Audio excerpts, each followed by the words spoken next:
Panagarh Serampore road. এই রোডের উপর বেশ কয়েকদিন আগে একটি মর্মান্তিক দুর্ঘটনা ঘটে। দুটি বাইকের মুখোমুখি সংঘর্ষ বেশ কয়েকদিন ঘটে পার হয়ে গেল, আজও পর্যন্ত পুলিশ প্রশাসনের পক্ষ থেকে নেওয়া হয়নি কোনো উদ্যোগ। এখনো পর্যন্ত এই রাস্তার উপর দিয়ে বেপরোয়া ভাবেই কিন্তু একইভাবে বাইক কিন্তু চলছে। দুরন্ত গতিতে এই রাস্তার উপর দিয়ে নিত্যদিন কিন্তু বেপরোয়া ভাবে বাইক নিয়ে যাতায়াত নয়। এই যে রাস্তা রয়েছে, এই রাস্তার উপরেই পড়ে বালিঘাট, এবং এই বালিঘাটের রাতের অন্ধকার নামলে এই রাস্তার উপর দিয়ে হাজার হাজার বালির ট্রাক কিন্তু বালিঘাটের দিকে যায়, এবং তারা রাতে 9টার পর কিন্তু সেই সমস্ত বালিঘাটের ট্রাক আবার এই রাস্তার উপর দিয়ে কিন্তু তারা কিন্তু ফিরে আসে, যার ফলে রাতের বেলা কিন্তু যে এই রাস্তা কিন্তু আরো বিপজ্জনক হয়ে ওঠে সাধারণ মানুষের কাছে। তারপর সাধারণ মানুষ কিন্তু সেই মুহূর্তে তারা বাইক কিংবা তাদের সাইকেলে এই রাস্তার উপর যাতায়াত করতে তারা কিন্তু প্রাণ হাতে পড়ে যান, প্রাণে ঝুঁকি নিয়ে কিন্তু যান, যার ফলে এখানকার স্থানীয় মানুষ সেদিনের দুর্ঘটনা ঘটার পর, মর্মান্তিক যে দুর্ঘটনা ঘটেছিল সেই দুর্ঘটনা ঘটার পর তারা একটা দাবি তুলেছিলেন যে এই রাস্তার উপর বেশ কয়েকটা জায়গায় কিন্তু ব্যারিকেডিং করা হোক। বেপরোয়া বাইকের চলাচলের আতঙ্ক পথচারী থেকে স্থানীয় বাসিন্দারা। বেপরোয়া বাইকের দৌড়াতে প্রাণ যাচ্ছে সাধারণ মানুষের। রাস্তায় বেরোতে ভয় পাচ্ছে এলাকার মানুষ। আতঙ্কের পাশাপাশি প্রবল ক্ষুব্ধ এলাকাবাসী। তবু প্রশাসনের কোনো নেই হেলদোল। দিনের আলোয় কিংবা রাতের অন্ধকারে নামলেই পানাগড়, শ্রীরামপুর ও কাকসা এলাকার বিভিন্ন রাস্তায় শুরু হয় বাইক রেস। বেপরোয়া যুবকদের এই গতির দৌড় আমজনতার কাছে রীতিমতো আতঙ্কের কারণ হয়ে দাঁড়িয়েছে। রাস্তাঘাট দিয়ে চলাফেরা করতে ভয় পাচ্ছে মানুষ। বিকট শব্দে সাইলেন্সার ফাটা বাইকের গতি ডেকে আনছে মৃত্যু। পরপর বেশ কয়েকটি এমন ঘটনায় আতঙ্কের পাশাপাশি প্রবল ক্ষুব্ধ এলাকাবাসী। আর তাই প্রশাসনের উপর থেকে ভরসা উঠছে সকলের। বেশ কয়েকদিন আগে দুটি বাইকের মুখোমুখি সংঘর্ষে দুজন মারা যায়, তবুও বেপরোয়া যুবকদের বাইক নিয়ে দাপাদাপি কমেনি। সেদিন প্রশাসনের কাছে গ্রামবাসীরা দাবি রেখেছিলেন রাস্তার উপর বেশ কয়েকটি জায়গায় ব্যারিকেডিং ও নাকা চেকিং এর ব্যবস্থা করা হোক, তাহলে বেপরোয়া বাইক চালকদের দৌরাত্ম্য কমবে। সেদিন প্রশাসন আশ্বাস দিল, তারপর থেকে আর প্রশাসনের ঠিকই খুঁজে পায়নি গ্রামবাসীরা। তাই এক বাইক দৌরাত্মের বিরুদ্ধে সরব হয়েছেন বিরোধীরা। শাসক দলের দাবি, তারা প্রশাসনের সাথে কথা বলেছেন, এ বিষয়ে খুব দ্রুত ব্যবস্থা নেওয়া হবে। গাড়ি বা দু চাকা কিছু ছেলে আছে যে খুব জোর যাতায়াত করে, তার ফলে অ্যাক্সিডেন্ট হলে রাস্তাটা হওয়ার পর অনেক কথা মারাও গেল কিছু। হ্যাঁ, মানে আপনাকে তো ভয়েই যাতায়াত করতে হয়। আবার এই যে সাইডে যে ইটগুলো, এই সাইডে বালি বা কোথাও হয়তো রাস্তাটা ঠিক মতো এগুলো হয়তো পাইপ লাইনের জন্য হয়তো খুলে দিয়ে গেল, সেই জায়গায় সাইড পায় না মানুষ। বলি, আপনারা কি চাইবেন যে পুলিশ আসুক, ব্যারিকেডিং করুন? অবশ্যই অবশ্যই। কি চাইবেন বলুন? ব্যারিকেডিং করা বা এই রাস্তা বাম্পার হওয়া দরকার আছে। আর বালির গাড়ি বা দু চাকাগুলো যেভাবে যাতায়াত করে একটা লিমিট থাকা দরকার হয়তো স্পিডে। সেই লিমিট ছাড়িয়ে। হ্যাঁ, লিমিট ছাড়িয়ে। আপনাদের কতটা ভয়ের মধ্যে যান? ভয়ের মধ্যেই সব লোকই যাতায়াত করতে হয়। সাইকেল বাইক নিয়ে যারা দু চাকা নিয়ে যাতায়াত করে তারা কন্ট্রোলের বাইরে থাকে। হ্যাঁ, কন্ট্রোলের বাইরে। আপনি কতদিন থেকে আসা যাওয়া করছেন এই রাস্তায়? আমি দীর্ঘদিন মানে পড়াশোনা করেছি, তখনও আসতাম পানাগড় স্কুল, টিউশন, কাকসাতে স্কুল আসতাম। আগে এতটা ছিল না, এত গাড়িরও চাপ ছিল না। তারপরে এখন গাড়িরও চাপ বেশি, আবার বালির গাড়ি আছে। রাতের বেলা সেটা ভয়। রাতে দুপুরে বালির গাড়ি যখন যায় তারা ওইভাবেই চালায়। আপনার নাম? আমার নাম কল্যাণ ঘোষ। এই রাস্তায় অ্যাক্সিডেন্ট হচ্ছে তো? সেই দিনও তো একটা হয়েছে।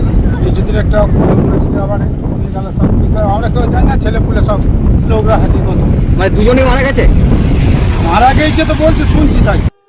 দেখুন, ওই কয়েকদিন আগে দুজন যে মারা গেল, একজন তো সঙ্গে সঙ্গে স্পট ডেথ, আর একজনকে হসপিটাল নিয়ে গেল, সে ওই 1 ঘন্টার মধ্যে মারা গেল। আমরা চাইছি যে আমাদের শ্রীরামপুর নদীঘাট থেকে পানাগড়ে যেভাবে রাস্তা তৈরি হয়েছে, তাতে করে রাস্তা খুব সুন্দর। এতে করে মোটরসাইকেল বা মোটর বাইক খুব জোর, মানে দ্রুত গতিতে গাড়ি চালাচ্ছে।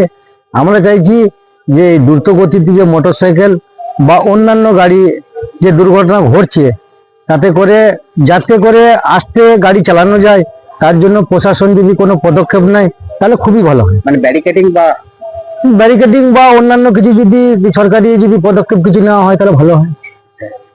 নাকা থেকে হলো, নাকা চেকিং হলে তো খুব সুন্দর হয়, যাতে করে মোটরসাইকেল গুলো আসতে চলে। সেই দিন তো দাবি তুলেছিলেন? আমি সেদিন সাংবাদিকদের কাছে বলেছিলাম যে দ্রুত গতিতে যে হারে মোটরসাইকেল যাচ্ছে বা চালাচ্ছে, আজকে দিনে যে হারে মানুষ আমাদের দ্রুত গতিতে মোটরসাইকেল চালাচ্ছে, প্রায় দিনই অ্যাক্সিডেন্ট মানে প্রায় হয় এরকম। এখনো পর্যন্ত কি প্রশাসনের কোনো ব্যবস্থা নেই? না, এখনো কোনো প্রশাসনের কোনো নজর এখন আসেও নাই, তবে আসতে পারে। না। আমার নাম খাদেম মহর আলী খান। এখন ট্রাফিক ব্যবস্থা দেখা তো প্রশাসনের কাজ, কিন্তু ট্রাফিকের নামে এখন সচেতনতার কোনো কাজ নেই। মানুষের ভিতরে যাতে সচেতনতা আসে, মানুষ যাতে দুর্ঘটনা কবল না হয়, মানুষ যাতে মরণ ফাঁদে না পড়ে, এটা কিন্তু ট্রাফিক পুলিশের কাজ নেই। ট্রাফিক পুলিশের কাজ হচ্ছে পশ্চিমবঙ্গে, প্রশাসনের কাজ হচ্ছে যে হেলমেটের নাম করে বা বিভিন্ন নাম করে আর বাজার এলাকার মধ্যেও দাঁড়িয়ে টাকা আদায় করা এবং 14 তলায় পাঠানো। কারণ লক্ষ্মীর ভাণ্ডার দিতে হবে, বেরোজগারদের ভাতা দিতে হবে, মানুষ মৃত্যুতে যাক তার উপরে রাজ্য প্রশাসনের কোনো নজরদারি নাই। আমার নাম রমন শর্মা, সহসভাপতি, ভারতীয় জনতা পার্টি, বর্ধমান জেলা। আমাদের শ্রীরামপুর রোডে যে দুর্ঘটনাটা ঘটেছে এটা অত্যন্ত দুঃখজনক ঘটনা, কিন্তু সবচেয়ে বড় কথা হচ্ছে যে এই যে দুটো তরতাজা প্রাণ চলে গেল, এই মৃত্যুর জন্য দায়ী কে? আমরা দীর্ঘদিন ধরে প্রশাসনকে বলে আসছি যে এই রাস্তা সম্পূর্ণ বিপদসংকুল, এখানে কোনো বাম্পার নাই, এবং সবচেয়ে বড় কথা আমরা যে ক্যানালের পরে বহুদিন ধরে একটা পুলিশের চৌকির জন্য আবেদন করেছিলাম, কোনো পুলিশি ব্যবস্থা নাই। বর্তমান প্রজন্মের সমস্ত ছেলে দুরন্ত বেগে গাড়ি চালায় রাস্তা দিয়ে, স্বাভাবিক কথাই ফাঁকা রাস্তা আমরা দুরন্ত চালাই, কিন্তু সেই রাস্তা দিয়ে যেভাবে গরিব চাষি মানুষ, সাধারণ মানুষ যাওয়া আসা করে, আরও বড় বিপদ হয়ে যাওয়ার সম্ভাবনা আছে। তার উপরে সেখানে আরও বড় কথা হচ্ছে দিদির বালির গাড়ি, যেভাবে বালির গাড়িগুলো আসে তাতে মানুষ ভাবে যে কত তাড়াতাড়ি আমি বালির গাড়ি আসার আগে ঘরে পৌঁছে যাব, কারণ একবার বালির গাড়ির লাইন ধরে গেলে সে একটা ট্র্যাক চলে। তা অবশ্যই আমরা প্রশাসনের কাছে দাবি রাখবো যে পুলিশি টহল ওই রাস্তায় যেন অবশ্যই থাকে, এবং আমাদের মাননীয় মুখ্যমন্ত্রী মমতা বন্দ্যোপাধ্যায় সরকার এখানে রাস্তাটা যেন সুন্দরভাবে হয় এবং সুন্দরভাবে মানুষ যাতায়াত করতে পারে, তার জন্য রাস্তাটাকে নতুন করে তৈরি করা হয়।